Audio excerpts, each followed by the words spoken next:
Thank you for joining us tonight for our Jurors talk for Cabrillo Gallery's current exhibition, Moving Images, Pause, Restart, which features moving image artworks by 23 artists that address the idea of restarting with renewed purpose, offering their reflections on creating a better world, no matter what changes, big or small, they envision to get there.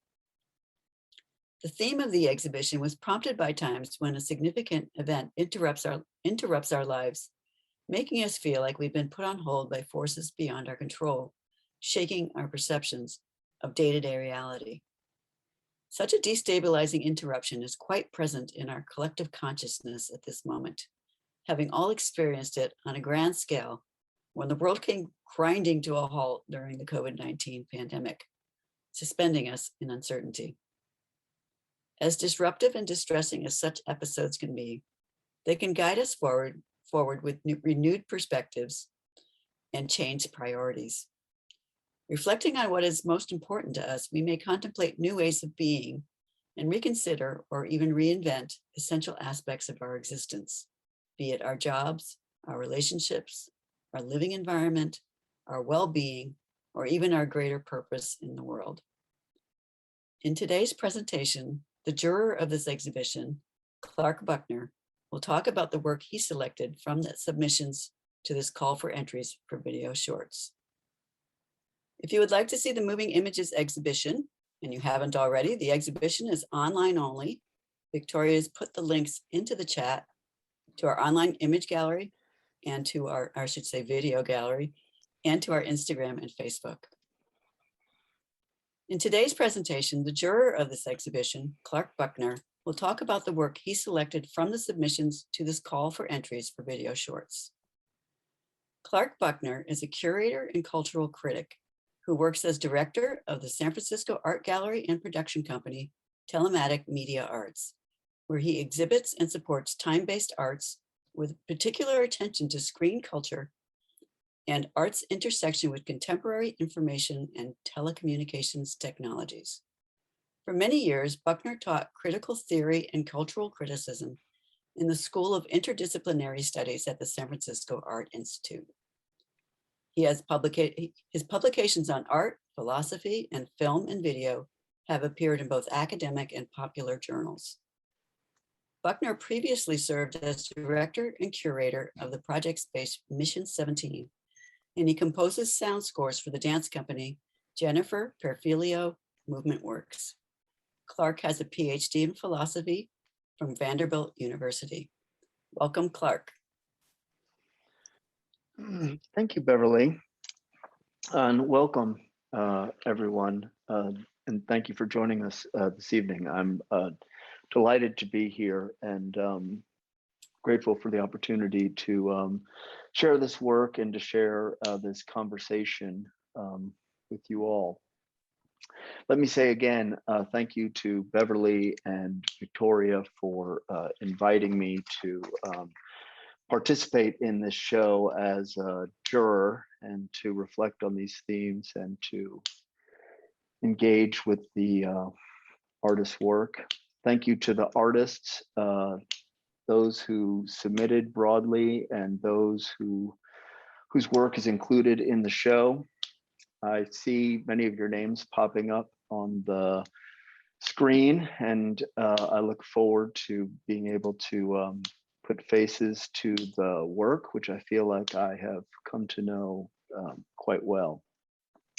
And again, I'm grateful for the opportunity to have included the work of these artists in this show, and grateful for the results of the exhibition. I think it's turned out terrifically.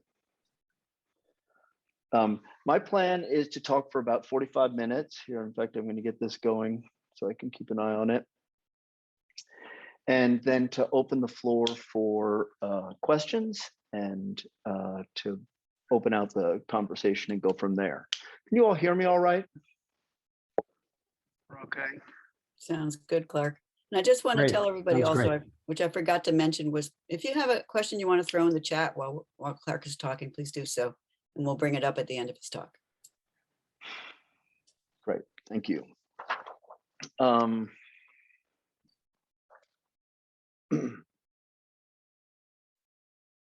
Okay. So just to talk about the jurying process, and in a way, that's what I anticipate sort of the strain of my presentation is to talk about this process, sort of how it's unfolded and what it's meant for me, how I've come to understand the work and how I've come to understand the themes in the show through the process of looking at this work. I think when we talk about jurying a show, it would be easy to imagine that what is going on is that we're looking for artworks that match the theme, right? That sort of fit the concept that we have when we put out the call in the first place. And I think that something like that is true insofar as, at least as I understand it, the work needs to be open to a compelling reading in light of the exhibition's themes. At the same time, and maybe even more importantly though, is the artwork serves, to my mind, in some ways, as an interpretation of the theme. In other words, it's not that we really know what the theme means and then we go looking for artwork that fits it, but that the artists, in some ways, with what they submit, offer interpretations of how this theme might be approached or how it might be understood. And so to that extent, it's for me effectively a learning process, right? Where having been invited to do this work, I'm given the occasion to consider these issues, to consider these concepts, these themes, but again, specifically through the readings of the works put forth by the artists. And in the end, I think my sense is certainly I came away with something different than I had going into the process. And something interesting sort of about this as a learning process is it's a matter of like a learning process that at the same time is a process of composition, so that the exhibition comes to hang together in a coherent way, and that the works resonate with one another in singular and altogether unexpected ways, right? Because of sort of the blind nature of the submissions and the jurying process. And just through the process of working through it and reading the material together. Yes. So moving images, pause, restart. How is it that these themes are addressed in this exhibition? What is the meaning of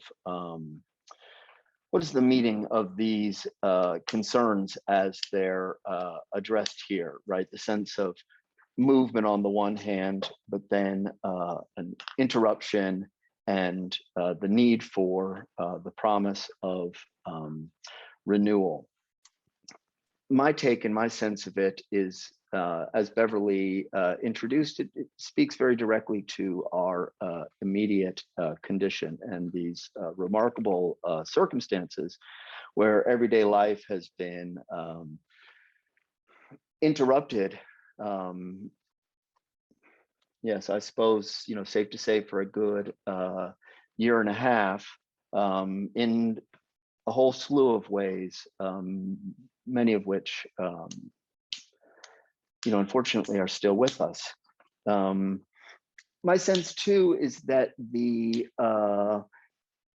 theme of the show and this sort of presentation as a matter of moving, interruption, and renewal, my sense is that it evokes the hope that we all were experiencing in the spring, specifically when the dissemination of the vaccine and the success of the masking and so forth had kept numbers sufficiently down that it looked like we could begin to travel again, and the horizon was opening up. And in many ways, of course, that has proven true.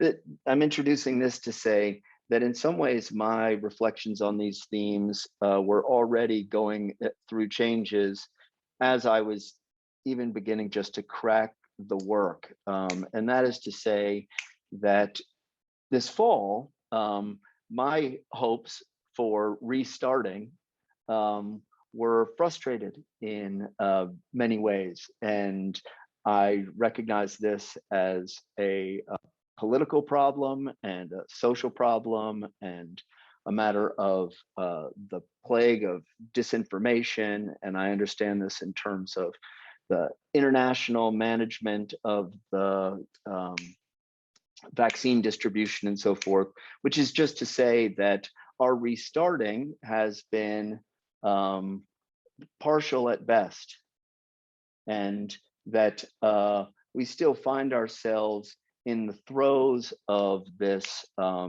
disruption of our lives and the problems that it presents. I don't mean to begin on such a negative note, and I don't mean to be melodramatic about it. The point that was the takeaway in some ways in this context is to say, oh, maybe this dynamic of interruption and beginning again isn't so much a matter of a narrative sequence of three different separate and effectively distinct stages. But maybe what's at stake is a process of starting and stopping, a process of faltering, a play of forces that interact in dynamic and complicated ways, complex ways, sometimes in ways that aren't sort of simply opposed, maybe simultaneously contradictory, right? Different dynamic ways. And in some ways, as I got into the work in the show, I found that borne out, right? That it wasn't so much a matter of these kinds of narrative arcs, but rather explorations of structures and dynamics in experience. A second sort of facet, and this is really turning towards the work specifically and getting into it, is to say that indeed some of the work spoke directly and immediately to the experience of the pandemic. But in the meantime, again, the theses concerning these topics, concerning these dynamics, were broad and diverse and extended to a broad range of, and again, in many respects, thoroughly unexpected topics, fields of experience, right? So here I've noted for myself, including connection and disconnection in digital culture, the transformation of nature in the Anthropocene, the political limbo of undocumented immigrants, fluid underdetermination of gender and identity, the play of light and color, the passage of time, the power of symbols, the fragility in our constitutions, and the contradictions in our institutions. Yes.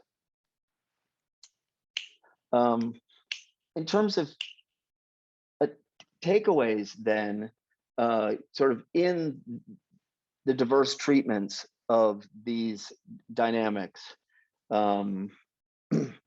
ultimately I came to understand underlying them, right? What's at stake in the sense of the interruption and the need to restart, right? Which, in the way in which the restart implies the falter. Ultimately, it seems to me that the works in this show revolve in diverse ways around our underlying precarity, right? The vulnerability that the crisis has revealed, or the vulnerabilities Yes. At the same time, I think what we get through these works is a portrait of resilience, perseverance in the face of these imminent challenges, and ultimately in a way that I think calls for some reflection. But I think there's actually a lot of joy in this work, not just desire and hope, and longing for something different, but there's actually a rich celebratory spirit. And again, given the scale of the crisis that we're in the midst of, to talk about joy might feel out of place, and yet somehow it feels thoroughly appropriate, and it feels edifying and restorative. Yes, to talk about the renewal.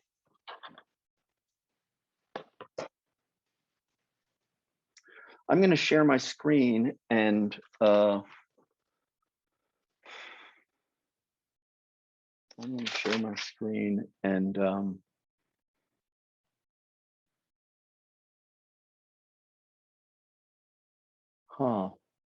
not seeing my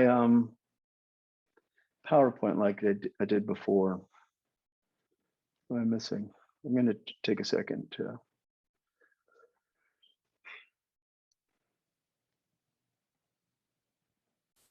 When you hit share screen, you're not seeing it? Yeah, exactly. I didn't see it as an option, but I'm just going to activate that. There it came up. And share. Okay. Here we go. Great.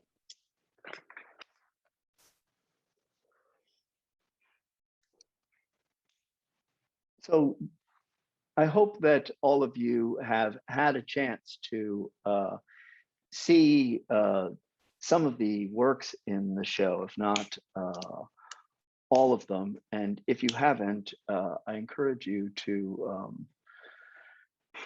follow up on this evening and spend some time with them. What I've put together here is a little slideshow of stills from the works as reference points for this presentation, but again, only kind of as indirect presentations of the works themselves.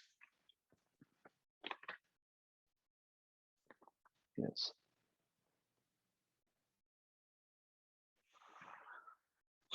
So a number of the works in the show, as I said, speak directly to the pandemic, and number of the works in one form or another betray that they were made during the pandemic and under the conditions of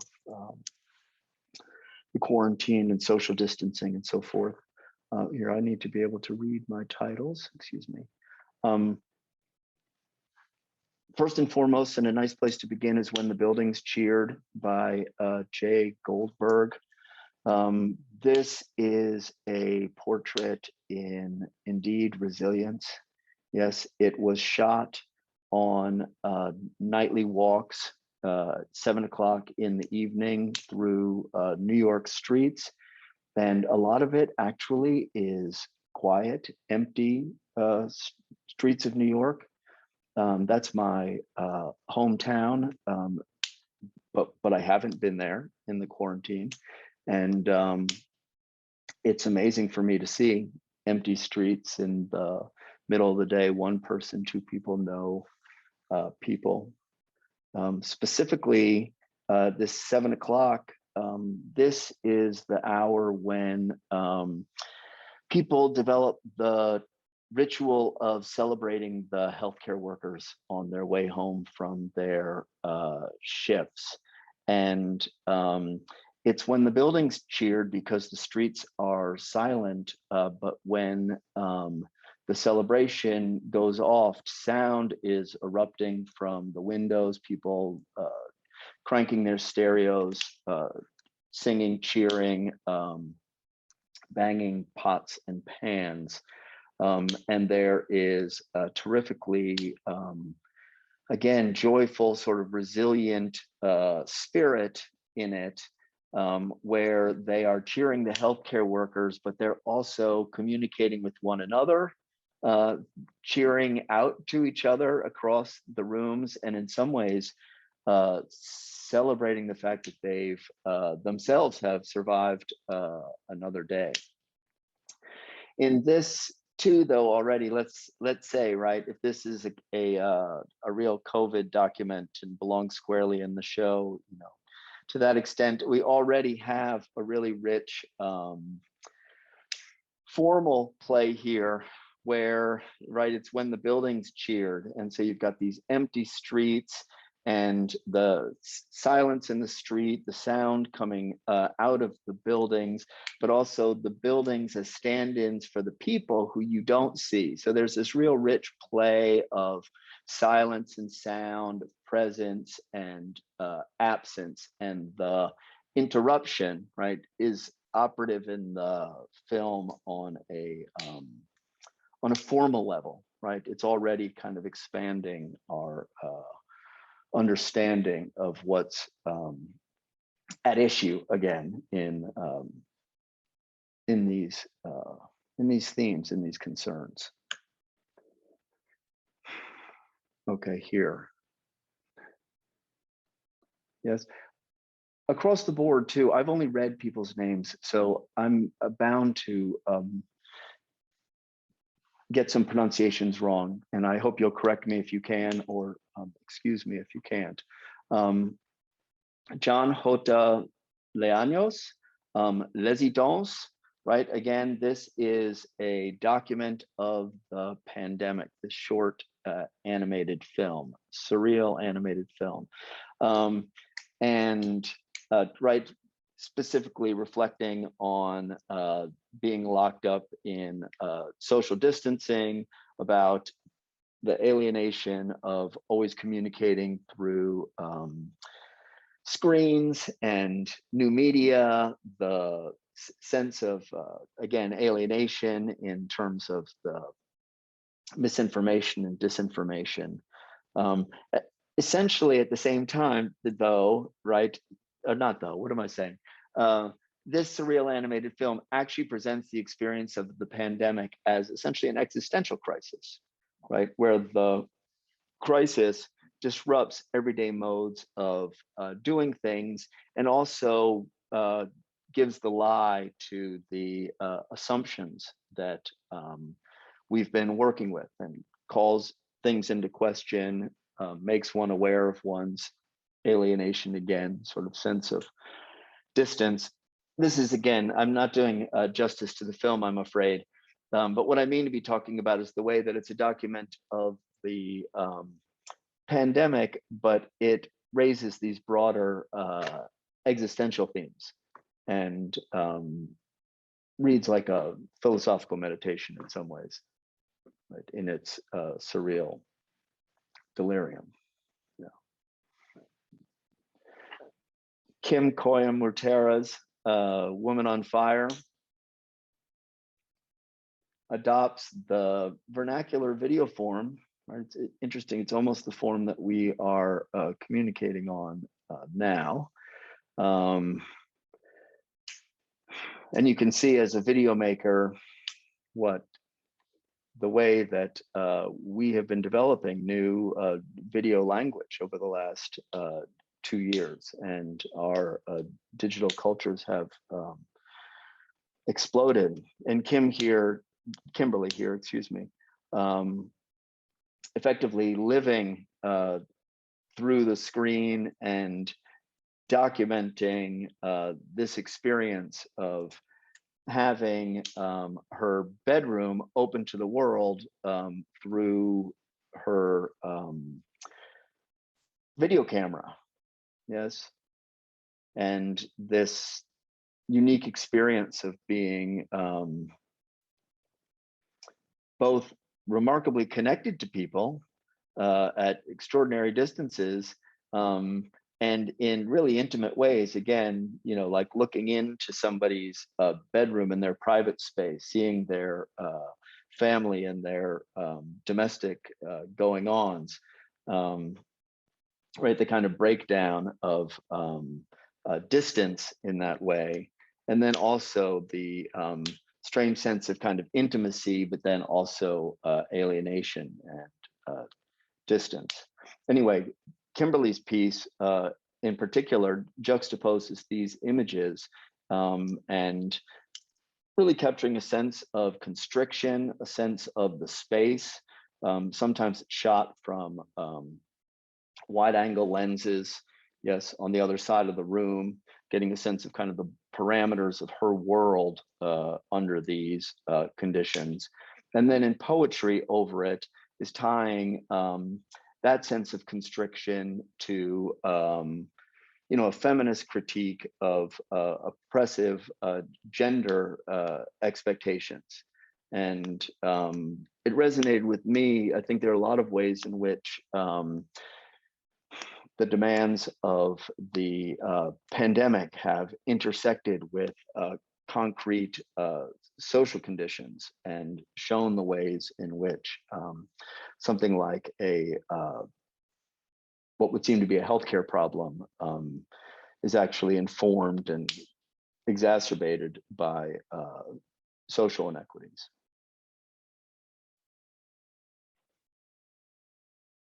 Yes, Diane Dwyer, Hugs, Pillow Talk.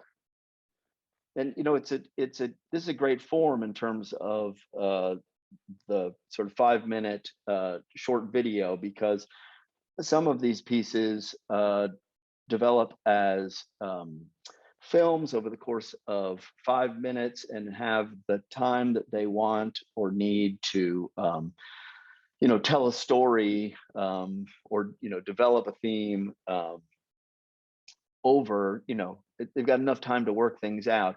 In other respects, Kimberly's piece, even more so Diane Dwyer's piece, these are short, sort of single images operating almost like a still image in some ways, right? And where it's a single, in Diane Dwyer's case, this is a single gesture performance piece, again, adopting and exploring the form of the vernacular video, right? This is just got her cell phone propped up on the other side of the room.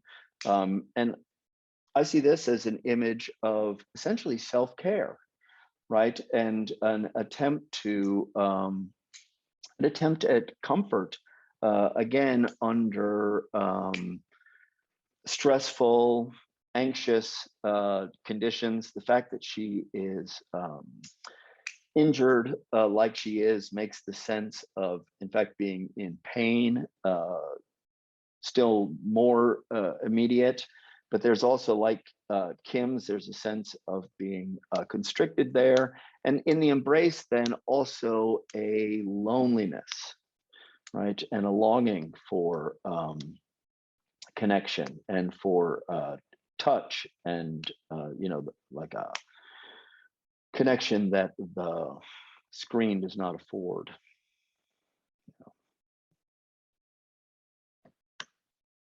Here we go. The Noisiest Year of Silence, Peg Shaw. And this is really a beautiful film, full of quiet and stillness.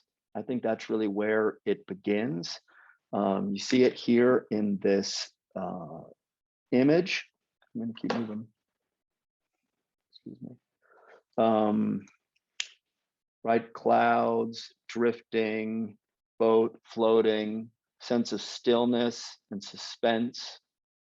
In a way, that's the principal mood of the film. On the soundtrack, though, in the meantime, you have social unrest. Specifically, I heard and drew a connection to the social justice crisis and Black Lives Matter. And Peg here has named something that was unique in this and definitive, I think, of this experience. And indeed, the remarkable sort of paradox of both a period of remarkable unrest and at the same time, big stretches of stillness. Again, this is Jay Goldberg's Empty Streets, and the big patches of silence, and what we'll see in more of the work in terms of just marking time, right? Sort of an emptiness. One of the things that struck me in thinking about this piece, or sort of, I'm thinking about it, is the way in which it's a striking contradiction that you don't think about a crisis typically as, okay, now everybody sits still for a long time, sit still in the quiet and separate from each other for a long time. But in a way that, remarkably enough, the stillness isn't different from the noise and the crisis, right? That in a way, the stillness itself is a symptom of the crisis and another aspect of it, right? The two, in a way that I suppose I haven't gotten my head around, but they effectively go together. They go together. Anyway, it seems insightful to me. Leslie Loudon, am I pronouncing that correctly? I hope so. Reflection. This piece is a series of, it is a slideshow of still photographs paired with voiceover of essentially ruminations, all of it speaking to the experience of, well, like I pointed to earlier in terms of the summer and so forth, when things began to reopen and we were able again to reach out and connect with loved ones. And here specifically, the way in which the separation, the time apart, the inability to reach one another, the moment of reconnecting is one of a newfound awareness and attention to details in spaces and in relationships.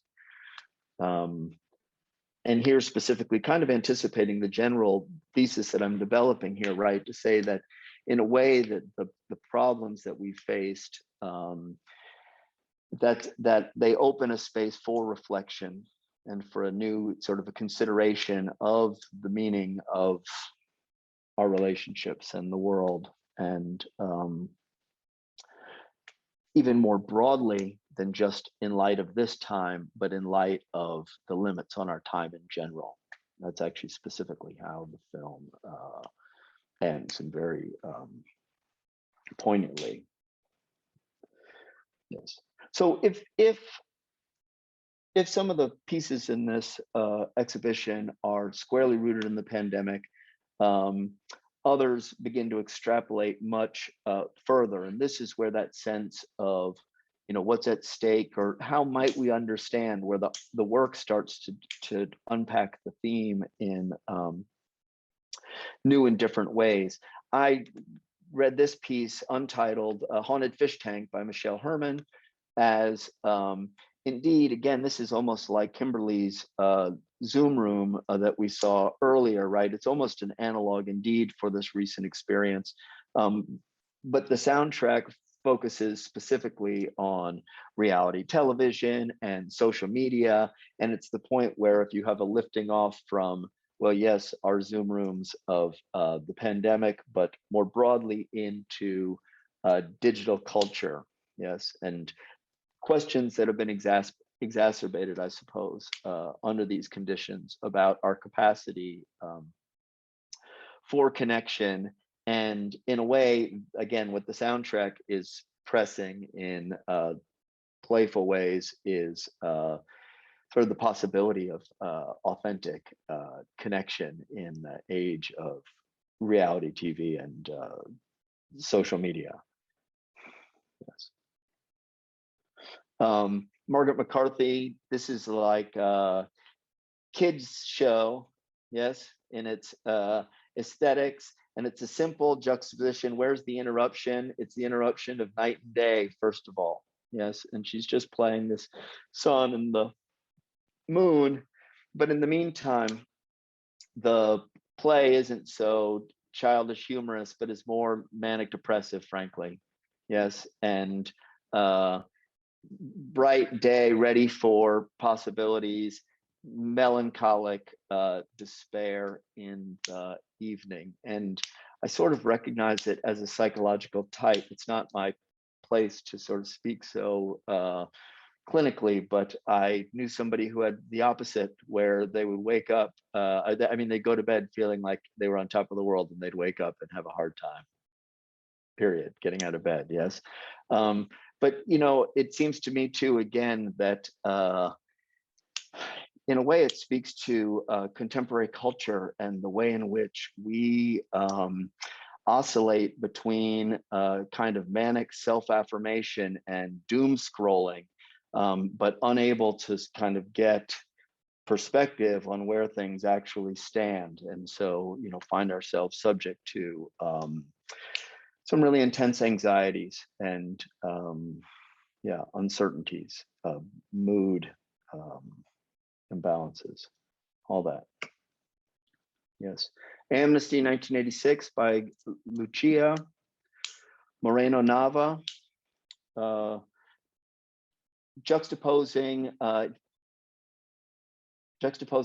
personal family photos of landscape and people with Ronald Reagan advocating for immigration reform in 1986. So that here, again, where's the interruption, the pause, again, sort of in a way that seems poignant to me. First of all, it speaks to the way in which macro political decisions affect people in personal and intimate ways and shape whole generations of experience. The experience of whole generations. If this is a moment of amnesty, and there's a sort of unique, it's clear, it's like here we've got Republicans advocating for immigration reform. That is, a different world than the one that we live in. And in that contrast, too, to recognize the experience of undocumented people, that the legal status is kind of a suspended limbo. Yes, where there's like the movement, the possibility of a new or different life is interrupted, held in suspense in terms of an anticipated restart, but in some ways moving, developing all along. It's a different space in terms of, again, that experience of interruption and disruption. It's perennial. Yes. So again, in terms of extrapolating ways in which this theme might be understood, Eric Milliken's Charybdis. This is AI generated, or this is rather a vortex image that is generated by an AI that's trained on extinct species. And this spoke to me in terms of the ecological crisis, and a conversation that I've heard from a couple different vantages about how coming to terms with nature and rethinking our relationship to nature in the wake of the Anthropocene is a matter of coming to terms with a transformed nature, with a nature that is no longer merely natural, but bears the marks of centuries of pollution or invasive species, these kinds of human effects.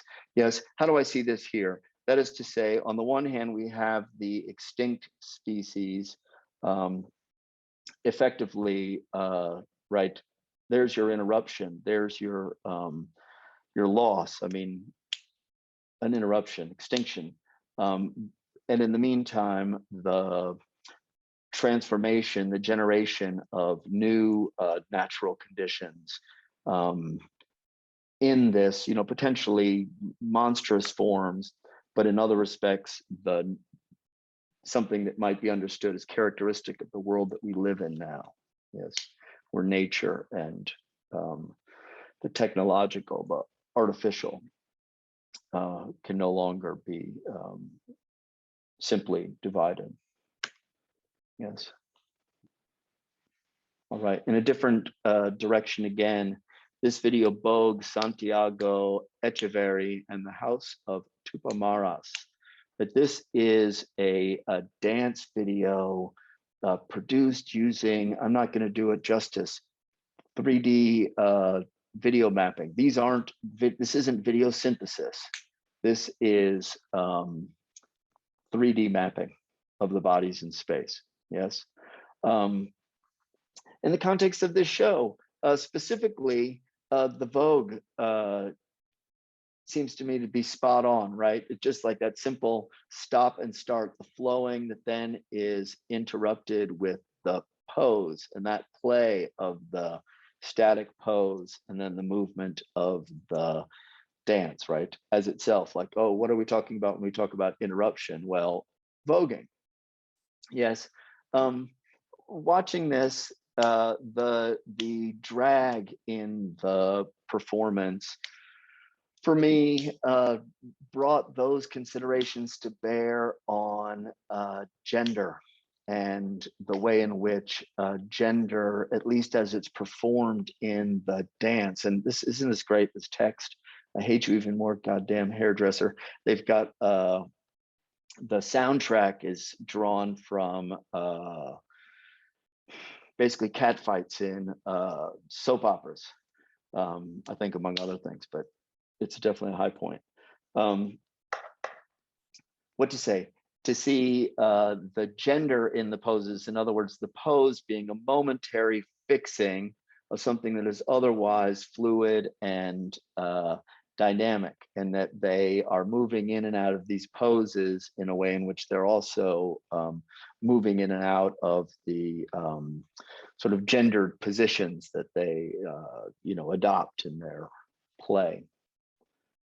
Yes, that reading, for me, it found a lot of support, sort of surprisingly, in this piece, Disguises, by Dan Rudder. And it's funny to say, but the sense of sort of the masking. And for me, I think, this might be, I might be way off. What am I saying? If I'm not mistaken, the ego is, in its original meaning, a mask, right? And the sense of self as both a mode of presentation, but a presentation that also hides, right? The way in which that play of the interruption of the presentation and the absence is already at play in a mask as such. And watching this piece in light of this, again, if gender is a kind of fixing of a position in an otherwise dynamic process, it seemed to me that there's something true in our sense of selves more generally, and in the sort of psychology of ego formation, and that Dan nicely or captures that in this piece. There's more to be said about this too, again, as a moving image work produced with stills. I'm going to wait, actually, think about it in light of another work here. Yes. So, right, if it's a matter of saying a number of works are speaking directly to and insightful ways about the experience or experiences of the pandemic related to the pandemic, that other works unpack these same dynamics, or find these dynamics in really different and far-reaching aspects of experience, and again in ways that I would not have anticipated or didn't particularly anticipate in light of the call, and find myself surprised and sort of pleased to discover again through the process of working through this material, but in it in a way that I think that Leslie Loudon's piece here, Reflection, already anticipated. There was a consistent sense of like in terms of thinking about this play of movement and interruption and renewal, that these dynamics are operative in, and ultimately there's a level at which they are at work in terms of the unfolding of time, the constitution of aesthetic form and symbolic meaning, and the different ways in which those hang together. Janet Fine's film, oh, I did it wrong, sorry. In this regard is actually one of the more, if I can say this, one of the more pessimistic pieces in the exhibition. It was shot at or produced with footage that was shot at the Santa Cruz, Recology, I think. Yes, at the sort of Artist at the Dump program. Am I getting that right? It's the Santa Cruz version of Recology. It's not called Recology though. It's Resource Recovery is or SCRAP is what the program's called. SCRAP, artists working with recycled materials. Yes.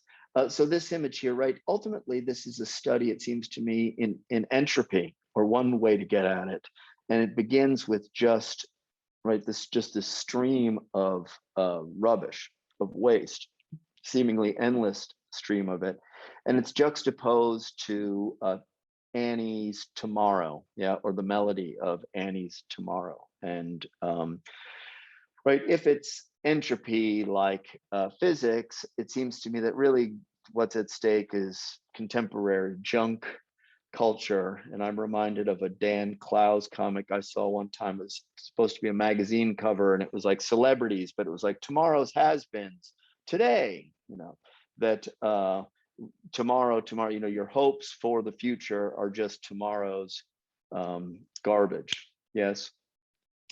Hence my take on it, saying this, there was a pessimism here that I don't know, kind of kicked me in the chest. I couldn't disagree with it, but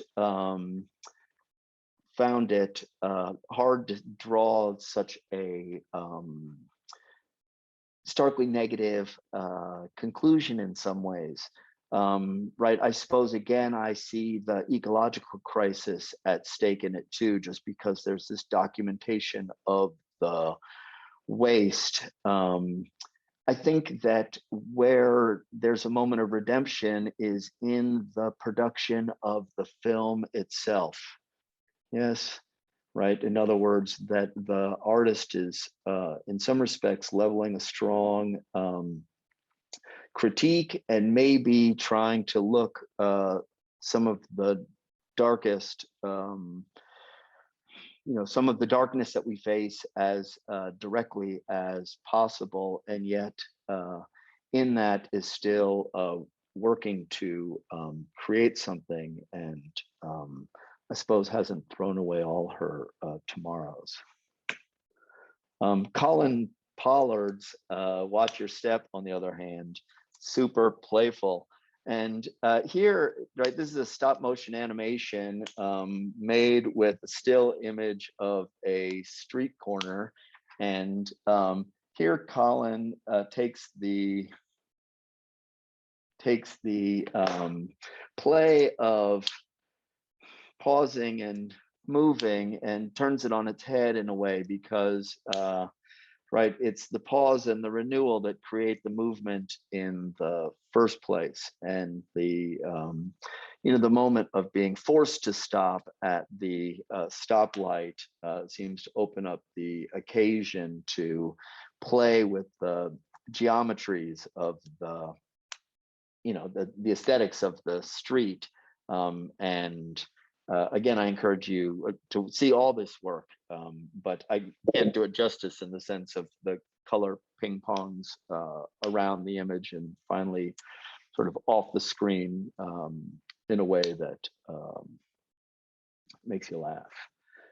In this too, thinking about this work in light of the sense of interruption, in a way, this is the point where to say, oh yes, this sense of there being an interruption and the pause rather than it just being a disruption of the way things, are sort of fully themselves, that to say, no, interruption is always operative and is integral to experience. And here it becomes in this work, this is what I mean to say in terms of talking about, there's a series of works in the show that really address these dynamics as a formal issue, right? As to say that something like an interruption is integral to the constitution of aesthetic form and the play of contrasts that make aesthetic form dynamic and engaging to the eye and the mind. Yes. So Colin's piece would be particularly characteristic. Hoping tomorrow will already be different from today. Yvette Spradlin, hope I got that right.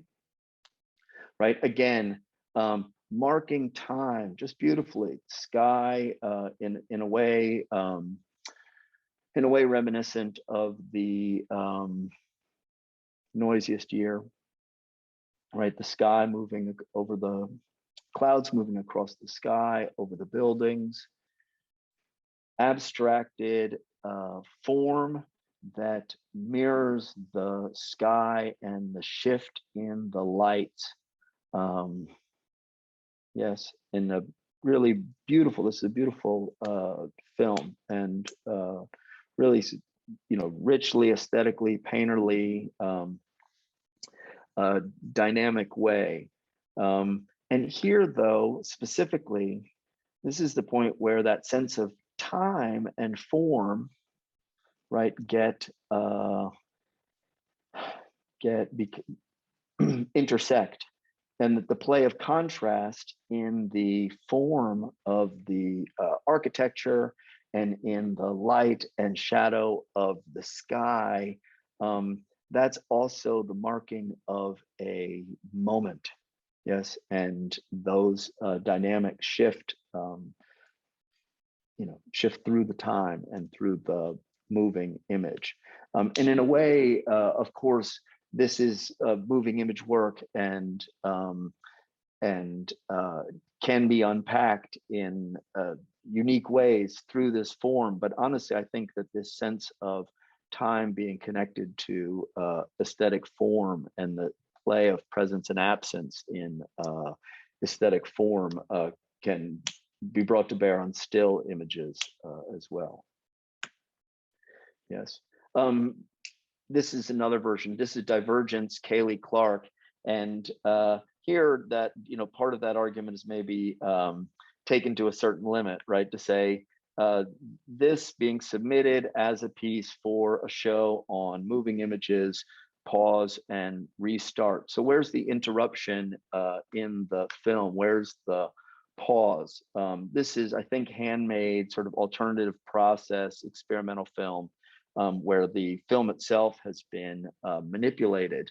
And my sense of it is that the interruption is the mark itself, right? The interruption, that point where the interruption isn't, it isn't contrary to the work. It's an integral part of it. In this case, I want to say the interruption is the work itself. It's the expressive moment. It's the aesthetic moment. And this is maybe the way to connect that sense of time and form to meaning. Yes. And actually, the piece that really brings this home is Omen, which is right around the corner. Other moments of, again, marking of time. I suppose that this is a San Quentin. This is produced, this is a moving image produced with, I think, more than 70 watercolors that were produced on 70 different days. And a number of these works, in terms of thinking about time, they are actually durational and they're performative. This is true of Dan Rutter's watercolors too, right? That's a moving image, but it's based on a continuous practice of the watercolors, or again, Jay Goldberg's film that was rooted in the performance of going out for that walk, and that as a kind of discipline. Yes, this here just the one watercolor, but again, you get the play of light, the changes in the sky and in the water, through the passage of the days. And here then specifically, you have a further meditation then on the constriction of the prison, which again echoes like Kimberly's piece and some of the other works, kind of addressing the sense of being constricted under these conditions. Yes, Zach Horn's Spring Garden Street. Yes, so here it's a matter of, right, stop motion animation. First of all, the form is apropos again. And here, this is about building and changing and the way in which a neighborhood is a living thing that is, in a way, I mean, I think there's specific changes that he's interested in chronicling, but my takeaway was more like the sense of a block as something that is dynamic and always kind of being torn up and rebuilt in the process of actually being the community that it is. And then you extrapolate from this micro perspective to the city as a whole. Yes, so kind of the life of a city, life gatherer, Devon Lodges, again, vernacular video, very direct, intimate. This is a series of essentially 3 or 4 shots from different periods over time. This kind of harvesting of well, vegetables from a garden. I think in one case it might be fruit from a tree, and just marking time lying in the grass, right? So here, you know, this sense of moving, of the pause, of the restart, these ultimately being integral to time. Time not as something that's always flowing, but rather something that's always starting and stopping in different ways, being interrupted, moving ahead. Yes, a natural time, a social time. And then omens, again, as I anticipated a moment ago, right? This piece, the sense of a play and absence is first of all being worked out in terms of symbols, right? In the title, the sense of what's the omen and what is the symbolic meaning in nature. And it's done by juxtaposing these, what I think must be originally print images, or at least remind me of that, and excerpts from poetry. I wish I knew the author off the top of my head. And the selection, tell me what? Danusha Lamaris. Oh, good, thank you. And the poems that are presented, I think they're excerpts from different works, but they speak to this question of the meaning of signs. And my sense was the way that they, you know, the way that they were contrasted was initially there's a sense of kind of an overfullness of meaning, right? That, oh, we, and to see nature as symbolic, right? It might even seem like, oh, you're reading too much into things. The natural world isn't symbolic, it's just natural. Yes, kind of an overfullness of meaning. But then the next phrase that you get speaks to finding meaning in nature, not as a result of an overfullness, but an effort to compensate for a loss and the death of a child in particular. And ultimately, there's a third point, and it's again a matter of seeing the meaning of symbols in nature, but in terms of anticipating an unknown future. So again, the sense of kind of the fullness of meaning, actually having a dynamic not to reading too much into something per se, but rather actually giving voice to a lack, right? To a mourning or to the uncertainty of the future. Anyway, again, I fear I may not be doing justice to it, but to understand the sense of a play of, again, presence and absence, and the way that that is tied to meaning and to the constitution of symbols, and then to see that again wed to time, to the passage of time, to the loss that is integral to time, and then to the aesthetic form of the poem and of the film itself. Yeah, it's beautiful. You can tell I was moved by it. Yes. So it's at that point then to say that in a way,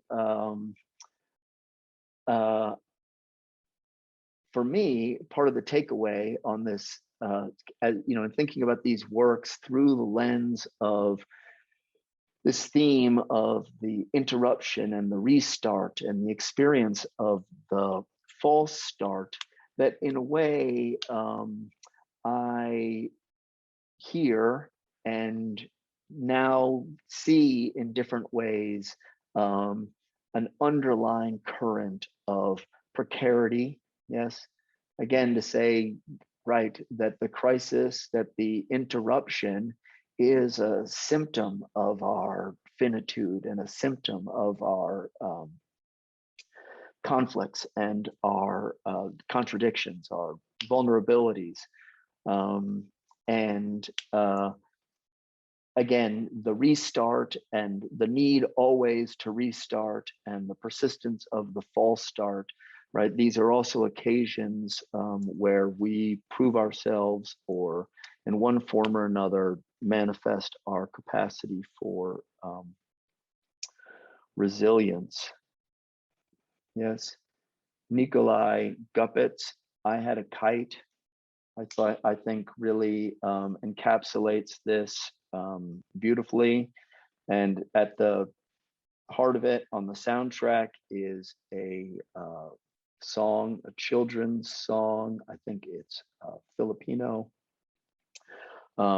that tells the story of buying a kite with money that you're supposed to use or that the singer was supposed to use for food, flying the kite, crashing the kite, losing the kite in the trees, finding oneself disappointed and hungry. Yes.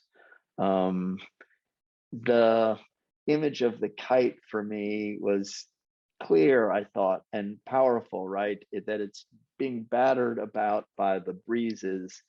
And this thing where it gets lost, right? In the sort of Charlie Brown sense of the kite, it's bound to get lost in its vulnerability. It's precarious there, hanging on the line like it is. But the kite also is really powerful, and it climbs and it sails, and there's a real heroism. And for me, I was struck by the way in which that, like the power of the kite and its precariousness in the midst of the wind and the elements, they go hand in hand.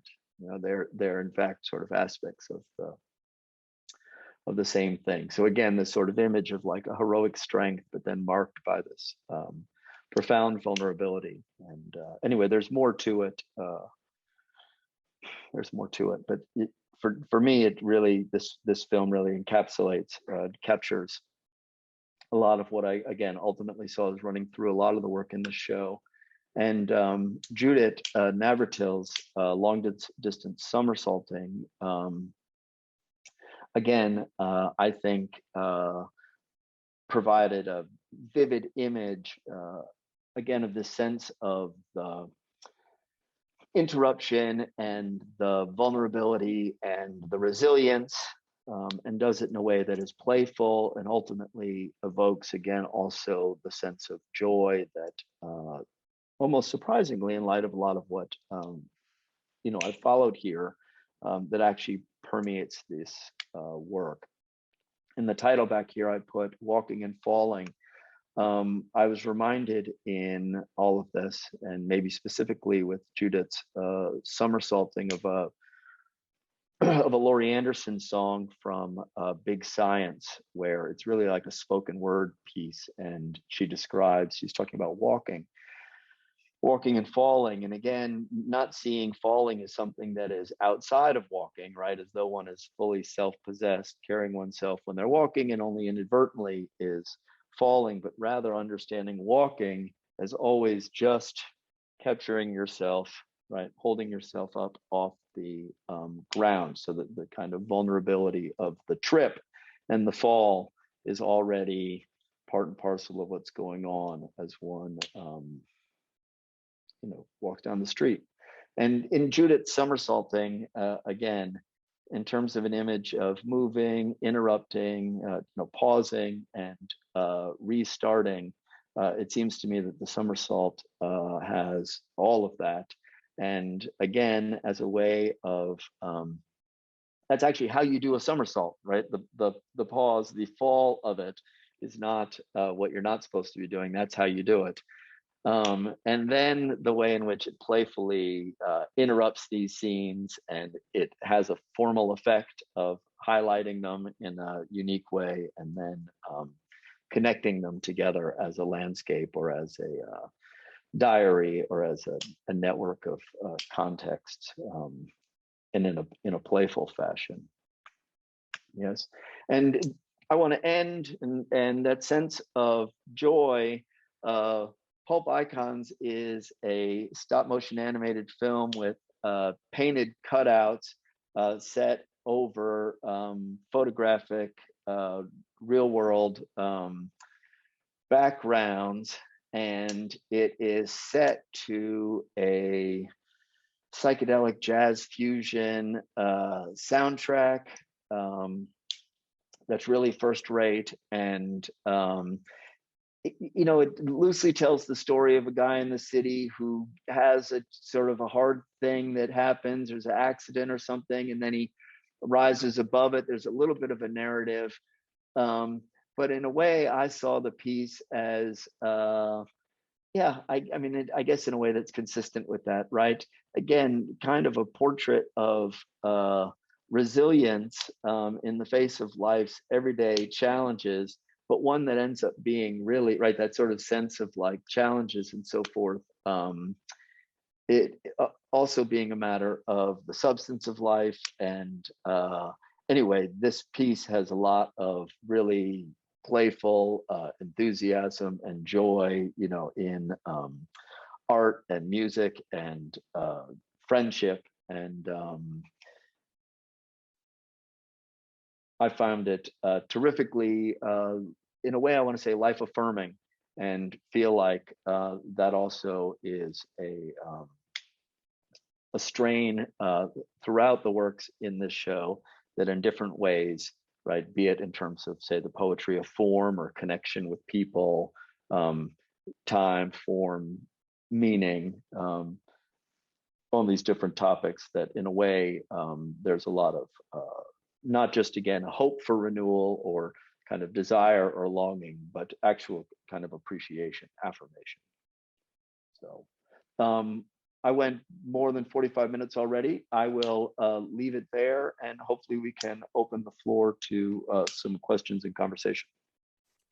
Well, thank you, Clark. I like how we came up several notches in hopefulness at the end there. So, and that really is sort of the core of this, is that we all face things in life, and we have to struggle through them, and then somehow we get up off our knees and carry on, and perhaps learn some new things that lift us up higher than we were before, or give us better tools to live. And as painful as they can be to go through, that there is at the end some hope for to gain something, at least, if not to be better off. So I appreciate you ending on a high note there. And I do have to say, I heard you say several times during this talk about how hard it is to communicate your feelings and express what these pieces are about, or how they are, or how they affected you, because here you are speaking in this weird little, digital cubicle that we've gotten so used to, and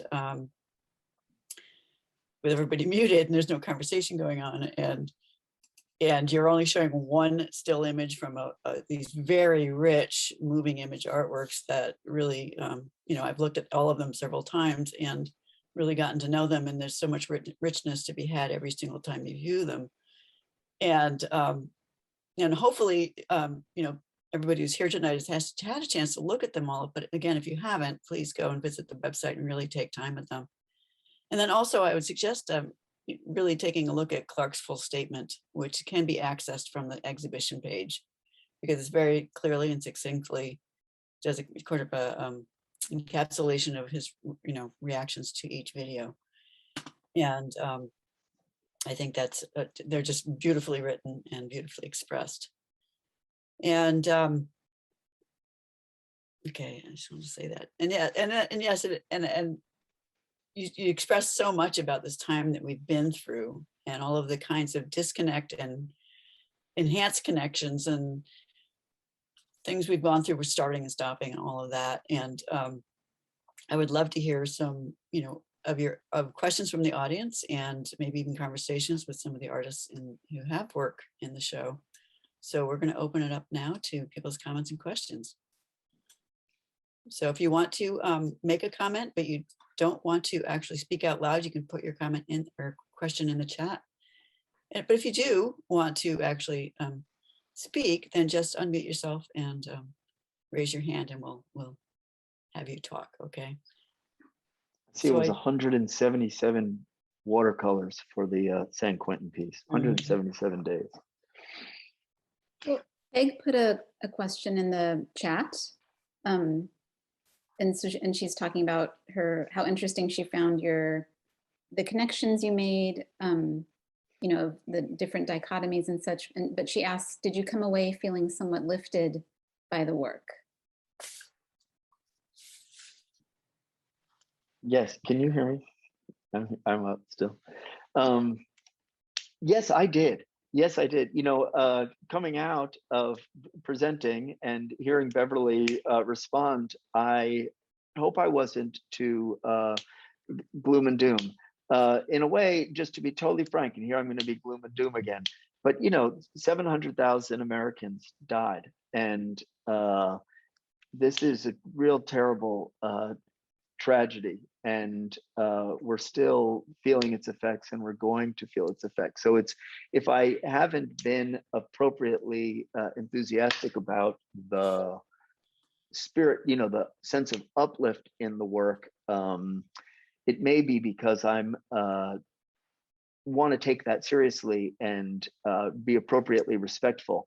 But no, I think this is a delightful show, frankly. And I think that, again, there's a lot of really beautiful work. There's work that's touching. I think there's a lot of diversity. I mean, I love to be able to do a show like this where there's,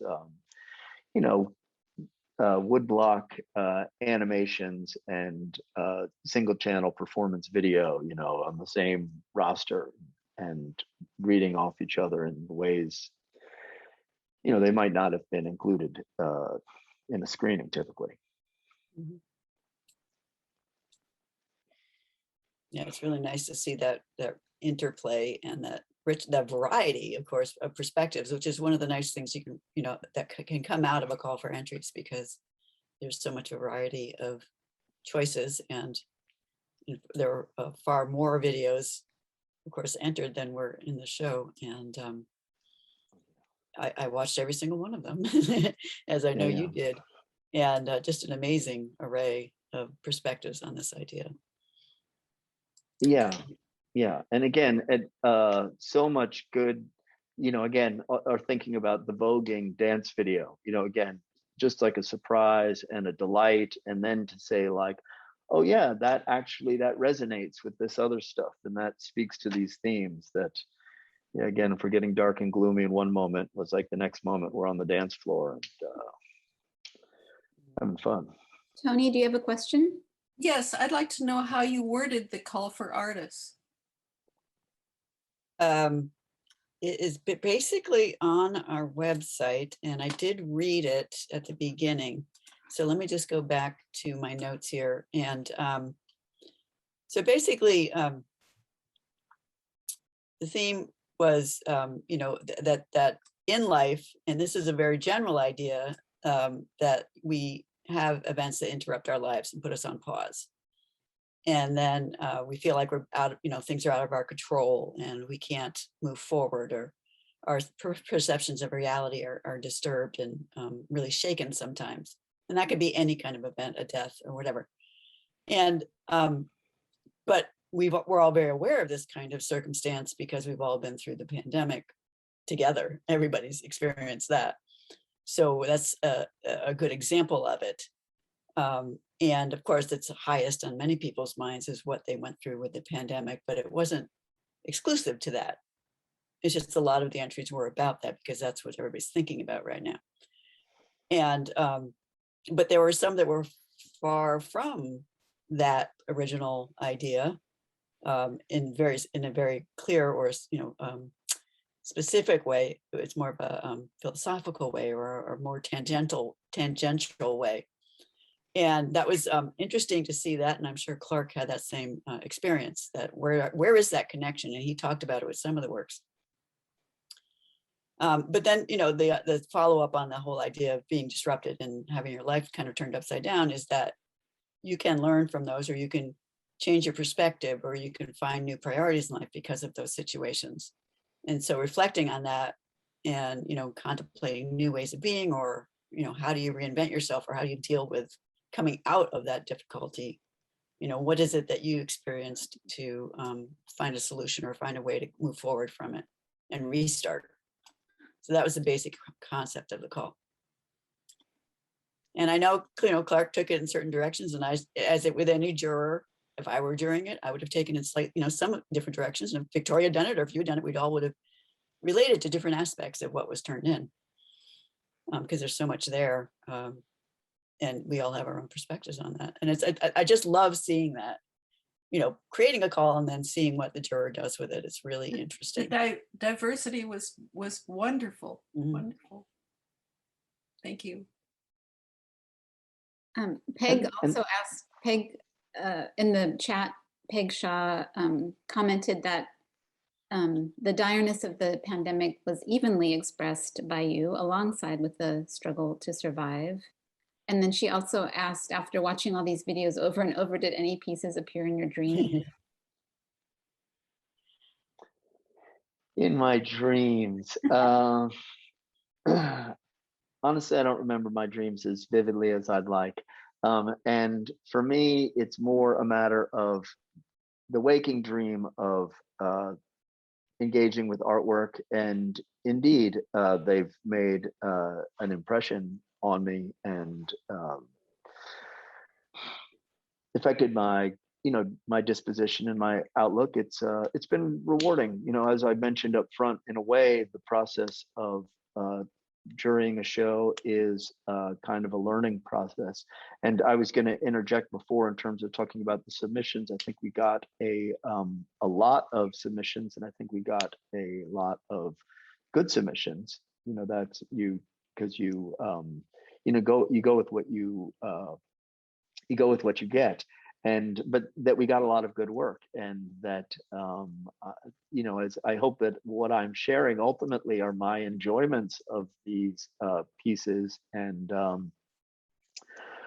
I really dove into them. It's funny, in a way. I think the jurying process, for me, it's it's not like this is not what it's about. It's really more a matter of like, oh, what's this thing about, and how does it speak to me, and how am I going to think about it in relationship to, how does it resonate with me? What does it mean? So I have to go through that process of, in some respects, spending enough time with stuff to figure out what it's about. So it's a selection process, but then also it's a matter of again, coming to a certain kind of understanding. And to do it, there are 23 odd works, or I'm not sure how many works in the show, but then again, to sort of read them consecutively and in a disciplined kind of way like that, that does have a transformative effect. And frankly, that's at least one of the ways in which that's what inspires me to make exhibitions in some respects. Mm-hmm. Well, I really appreciate the additional connections and themes and sort of philosophical overarching connections that you made from what was submitted and beyond what I had written in the call, because it really created some really interesting things to think about, from where I had started to where we ended up with the show. And your selection of works and all of that created a great entity. And as you said, you sort of composed what you selected and put together. And there's a lot of mental connections that are made, and also, visual connections. There's a lot goes into creating an exhibition like this. That's right. That's right. Appreciate your work. Yeah, well, again, the thing about the visual connections, that's helpful to remember and to point people to the show, but to actually watch them and let enjoy the images of the works, but also to let their juxtaposition work on you and let them play off against each other. There's beyond, like you're saying, beyond the concepts, the images carry a lot of power and pleasure.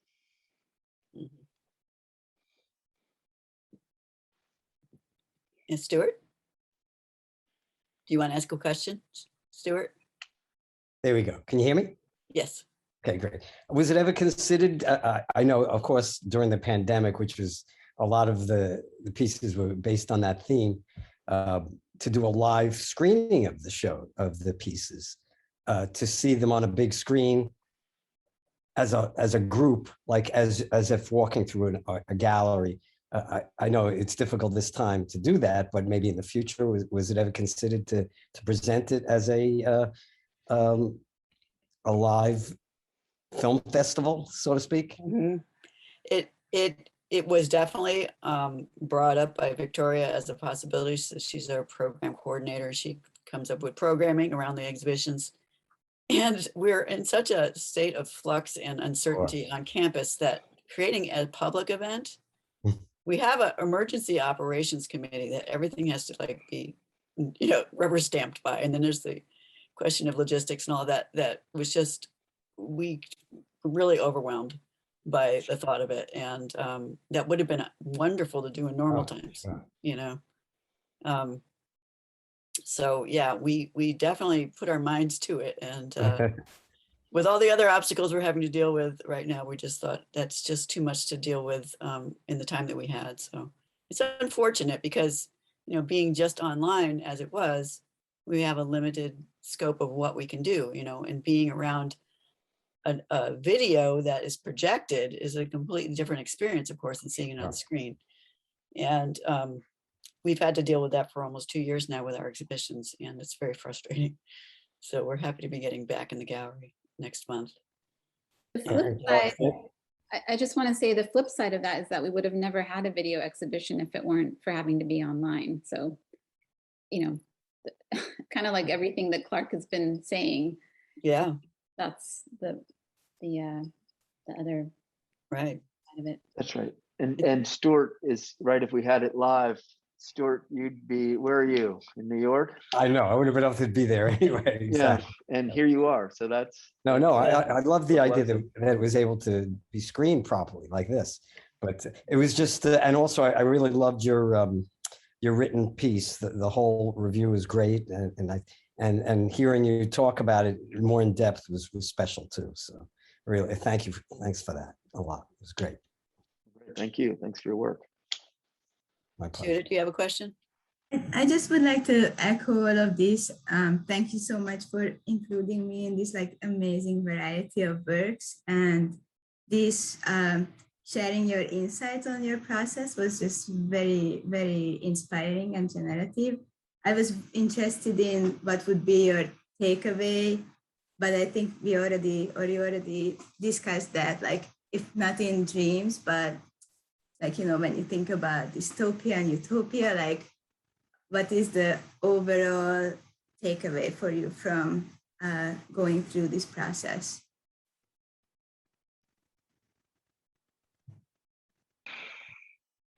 Okay. Can you hear me? You can hear me? Yes. I think, again, well, where am I here? I'm at risk, I think, of overstating it, but in some respects, again, if there's a way in which the artworks expand on the theme, and sort of fill it out and give it definition, but maybe in this case in particular, sort of expanding it beyond kind of the immediate event of the pandemic, that in a way, my sense is not so much as a matter of reaching out into more remote realms, but rather in some respects in terms of how this experience, how the question of these themes highlight aspects of experience that are always with us in some respect. Yes. And so to say like, right, in a way, I suppose I'm almost using this language of like the play of presence and absence, but when we're talking about interruption, when we're talking about the pause, right, in some ways, this is